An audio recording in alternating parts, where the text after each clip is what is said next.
Supervisi pembelajaran merupakan bantuan yang diberikan kepada guru untuk mengembangkan kemampuannya dalam meningkatkan kualitas proses belajar mengajar di kelas. Supervisi pembelajaran kegiatannya dapat dilakukan melalui dua teknik, yaitu individual dan kelompok. Teknik supervisi yang bersifat individual dipergunakan apabila orang yang disupervisi dihadapi secara perorangan dan biasanya dilakukan terhadap individu yang mempunyai masalah khusus dan bersifat pribadi. Salah satu teknik dalam supervisi individual adalah dengan kunjungan kelas.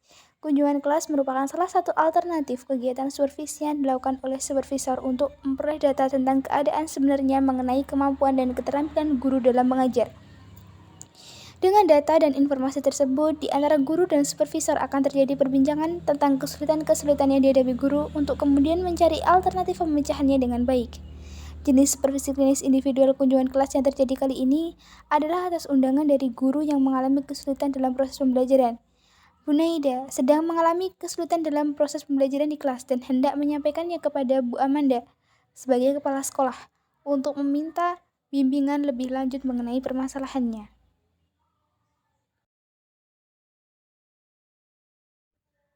Suasana begitu hening, hanya ada satu suara, yaitu Bu Naida yang sedang duduk menjelaskan materi pelajaran. Semua siswa tampak tidak bersemangat dan mengantuk mendengarkan penjelasan Bu Naida.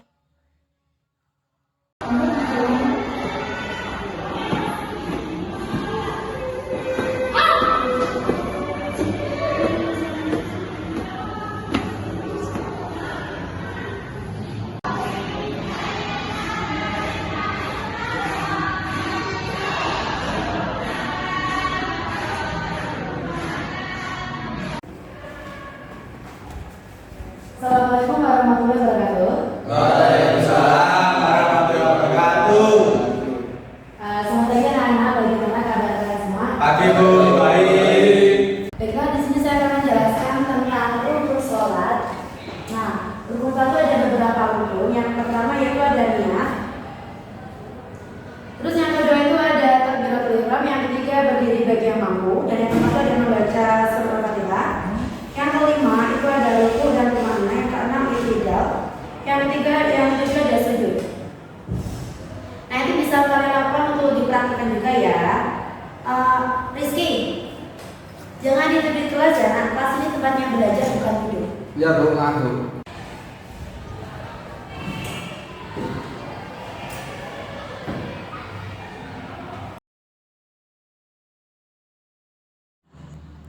Bu Naida merasa perlu menyampaikan kesulitan ini kepada kepala sekolah untuk mendapatkan bimbingan dalam menyelesaikan kesulitan.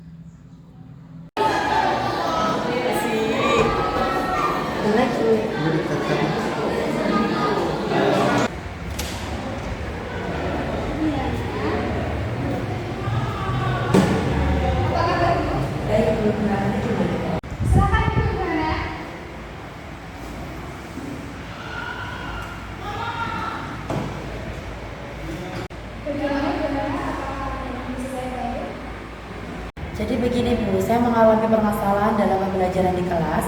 Seperti beberapa saat itu kayak mengalami tidak fokus dan mengantuk. Padahal saya sudah mencoba beberapa metode yang saya cukup efektif dalam proses pembelajaran. Tetapi tetap saja masih ada siswa tidak fokus dan mengantuk ketika pelajaran berlangsung. Saya takut pada akhir pembelajaran nanti tujuan pembelajaran belum tercapai secara maksimal. Jadi gimana Bu? Bu Naida, apakah Ibu hanya menyampaikan materi dengan salah saja? Iya Bu, saya hanya menjelaskan materi pembelajaran, kemudian setelah itu penutup, saya beri tugas. Dan menurut saya itu adalah metode yang paling efektif dan paling nyaman untuk saya mengajar, serta agar peserta didik itu memperhatikan saya ketika mengajar. Apakah Ibu sudah pernah mencoba metode pembelajaran yang lainnya, Bu? Sudah pernah Bu, tapi saya sedikit merasa kurang nyaman. Boleh saya tahu metode pembelajaran seperti apa yang Ibu gunakan sebelumnya?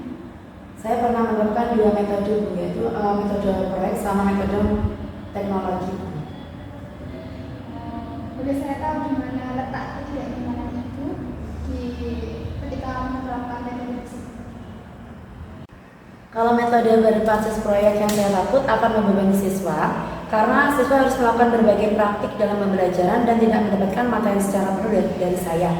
Nah, kalau sedangkan dari metode teknologi, itu saya menjelaskan dengan melampirkan PowerPoint saja, namun reaksi siswa itu hanya tetap saja mengantuk dan tidak fokus.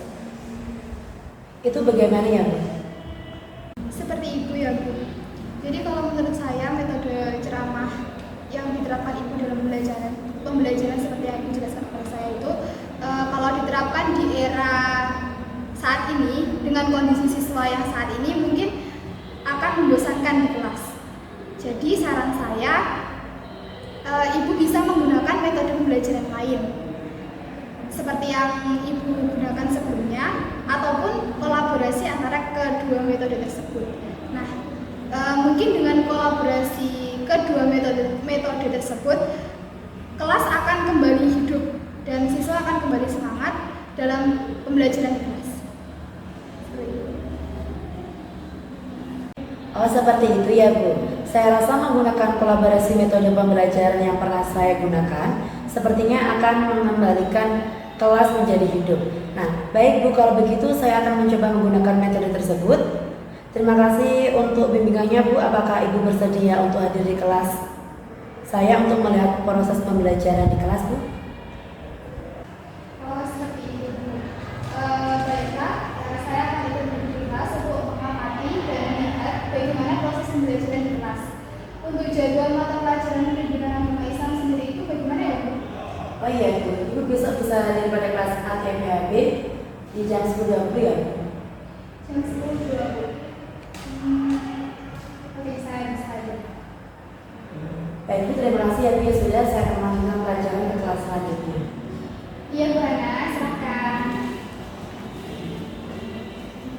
Assalamualaikum. Waalaikumsalam.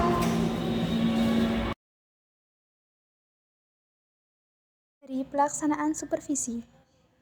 Setelah pertemuan awal, langkah selanjutnya adalah pelaksanaan supervisi klinis. Dalam tahap ini, guru berlatih praktik mengajar dengan menggunakan komponen keterampilan yang telah disepakati pada pertemuan awal. Sedangkan supervisor mengadakan observasi menggunakan alat atau instrumen yang telah disepakati bersama.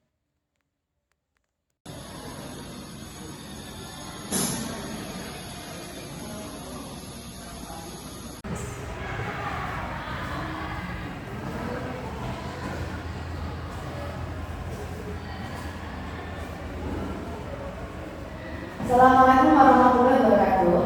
Waalaikumsalam warahmatullahi wabarakatuh. Selamat pagi anak-anak. Bagaimana kabar kalian semua? Baik, Bu. Alhamdulillah, baiklah. Kita mulai pembelajaran dengan berdoa terlebih dahulu. Silakan untuk kelas memimpin doanya. Teman-teman, untuk mengawali pembelajaran pada pagi hari ini, mari kita berdoa terlebih dahulu. Berdoa mulai. Doa selesai. Baik anak-anak, Ibu akan absen satu persatu dahulu ya. Ya, Bu. Yang pertama Arti. Yang kedua Putra Danggar. Yang ketiga Rizky. Yang keempat Azril. Baiklah, pertemuan kali ini kita akan belajar lebih mendalam tentang sholat. Akan menjelaskan tentang materi sholat. Yang pertama ada rukun sholat. Di sini ada beberapa rukun. Yang pertama ada niat, yang kedua ada takbiratul ihram, yang ketiga ada berdiri bagi yang mampu, yang keempat ada rukuk dan tumaninah, yang kelima itu ada iktidal dan tumaninah, yang keenam ada sujud, yang ketujuh ada berhenti antara dua sujud, yang kedelapan itu ada tasyahud, yang ke-9 ada tasyahud akhir, yang ke-10 ada membaca shalawat Nabi. Yang ke-11 ada membaca salam, yang ke-12 ada duduk untuk membaca tasyahud akhir, yang ke-13 tertib. Nah, baiklah, Ibu sudah menjelaskan materinya. Ada yang ingin bertanya? Kalau tidak ada, di sini kalian akan membentuk dua kelompok yang beranggotakan satu kelompok dua orang. Yang pertama ada Inggar sama Afi, yang kedua ada Rizky sama Riza. Baik, Bu.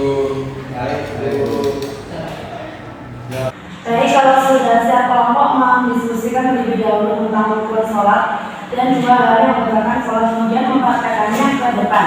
Ibu beri waktu 15 menit untuk diskusi. Baik Bu. Baik, baik Bu.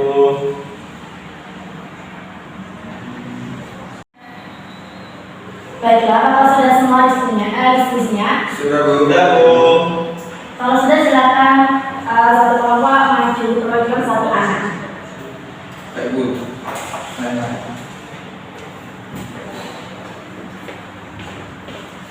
Langsung saja. Ya.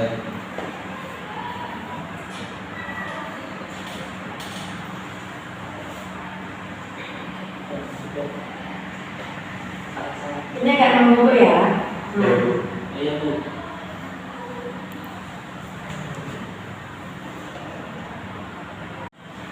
Baik anak-anak, sebelum kita akhiri pelajaran hari ini, Ibu ada tugas untuk individu untuk kalian, yaitu membuat clipping tentang rukun sholat. Dikumpulkannya minggu depan ya. Iya Bu. Ya Bu. Baik, kita tutup pembelajaran kita. Sekian dari saya. Mohon maaf apabila ada kesalahan saya dalam bertindak ataupun berucap. Kita tutup dengan doa. Kita tutup dengan doa kafaratul majelis bersama-sama. Subhanakallahumma wa bihamdika asyhadu an la ilaha illa anta astaghfiruka wa atubu ilaik. Baik, kalau begitu assalamualaikum warahmatullahi wabarakatuh. Waalaikumsalam warahmatullahi wabarakatuh.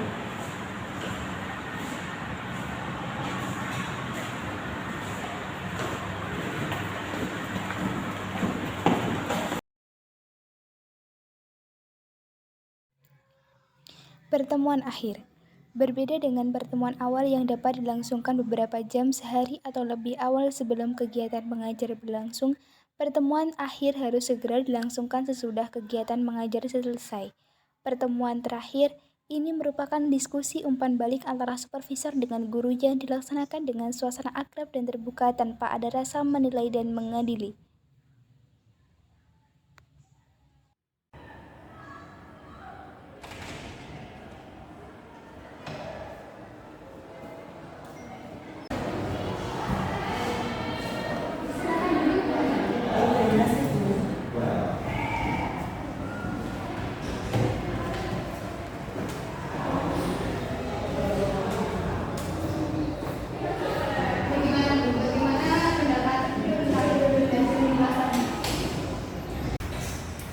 Saya rasa pembelajaran di kelas tadi itu lebih hidup dan tidak kaku seperti biasanya ya Bu.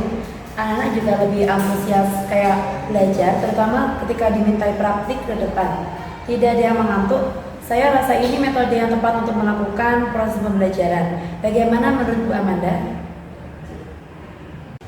Menurut saya performa Ibu dalam mengajar tadi cukup baik, dan alangkah lebih baiknya lagi Ibu terus mengembangkan materi-materi agar tidak terkesan terpacu pada modul saja dan juga dapat menambah wawasan Ibu dan anak-anak. Selain itu, Ibu juga bisa menambahkan tentang studi kampus agar anak-anak dapat memahami bagaimana penerapan materi Ibu dalam kehidupan nyata. Saya harap Ibu terus konsisten dalam pembelajaran di kelas dengan memberikan suasana pembelajaran yang menarik dan menyenangkan agar materi dapat terserap secara maksimal oleh anak-anak. Baik Bu, terima kasih atas saran dan dukungannya. Ya, kita sama-sama. Tetap semangat dalam mengajar ya Bu. Siap Bu. Kalau begitu saya akan melanjutkan pengajaran ya Bu. Ya Bu, silakan. Assalamualaikum. Waalaikumsalam.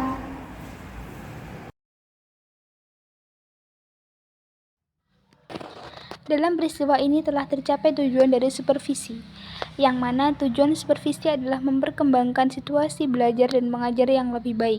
Usaha perbaikan belajar dan mengajar ditujukan kepada pencapaian tujuan akhir dari pendidikan, yaitu pembentukan pribadi anak secara maksimal. Dari peristiwa tersebut, pada akhirnya setelah proses supervisi, Bu Naida menemukan metode pembelajaran yang tepat sehingga beliau mudah dalam melaksanakan proses pembelajaran.